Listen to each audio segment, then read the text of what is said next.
strawberry milkshake. Tara, i-taste test na natin. Hindi na lang siya rin.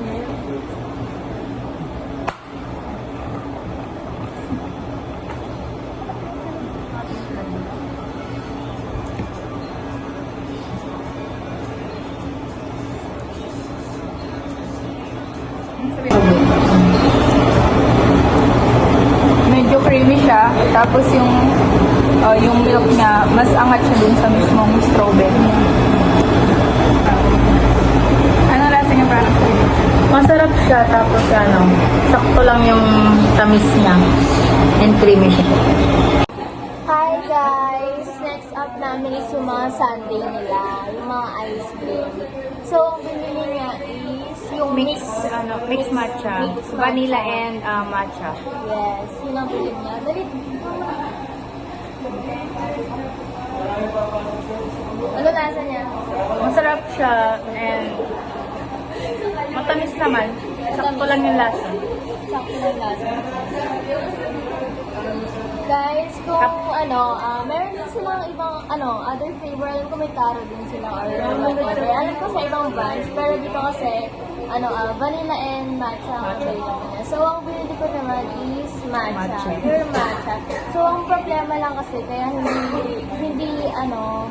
hindi vanilla yung nabili niya. Kasi nagloko yata yung mas Nagloko. nila. Nagloko. So, bali ang nangyari. Mix yung binigay na lang. Okay naman yung mix. Masarap siya. So, taste test na natin. Masarap. Tikman ko na siya eh. So, tikman natin ulit. Actually guys, di talaga ako mahilig sa matcha. Pero, Masarap siya. masarap yung matcha nila. Although, for me lang, yung lasa ng matcha talaga, may pagkamapait talaga Oo. siya, no? Mapait siya. Hindi talaga. Ito medyo mapait na matamis. Matamis. So, sa kanya kasi, yung nga dahil mix may vanilla. May vanilla yung sabi. So, hindi naman kasi talaga ako mahilig sa matcha. Pero gusto ko kasi siyang itry. Kaya, so, far so good naman. All goods naman siya. Hindi ko alam magkano yung mix nila, pero 35 din ata. 30. 30 ang mix. Samantalang ang vanilla, 30 pesos din. Pero itong matcha kasi, 35 pesos siya. So, 35. Sulit na rin siya guys. Kasi, actually malaki na rin Malaki siya. siya, malaki. na siya. And sulit na siya sa flavor niya, masarap siya. Lalo na sa mga matcha lover dyan. Malaki din to guys. Mataas yung swirl ng sundae niya. Kaso lang, lumit na siya kasi tinikman na namin. Pero all good siya. Kaya kain tayo.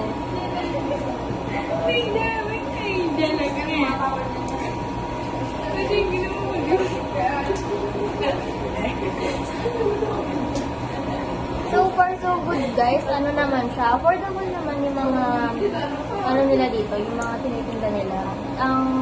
Then about naman sa place nila dito. Okay naman. Okay naman yung place. Ang problem lang is yung yung store nila limited capacity lang. Parang hindi nila kayang i-accommodate ng masyadong maraming customers ganun. Pero may mga tables and chairs nga sila dito. Mga ilan ba? 7. Mga 7 ang tables sila. Then, ayun na. Yung dito sa dulo, kasi nasa dulo kami guys. So, yung dalawang table dito sa dulo is magkadikit na. Pero nasa 7 ang tables nila. So, may mga chairs na rin. So far, so good naman talaga siya. Kasi naka-aircon din dito. So, ayun, kung nainitan ka talaga, gusto Punta lang mo kayo dito. Oo, punta lang kayo dito. Kung nainitan na kayo na walang mapagtatambayan, dito na lang kayo. So, yun lang.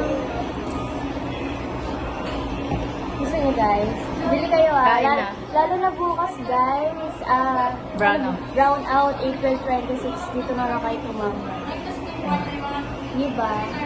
Lalo na mainit. Kailangan nyo ng ganito. Guys, tulo na yung ice cream ko guys. Bye! Bye! Kainin na namin.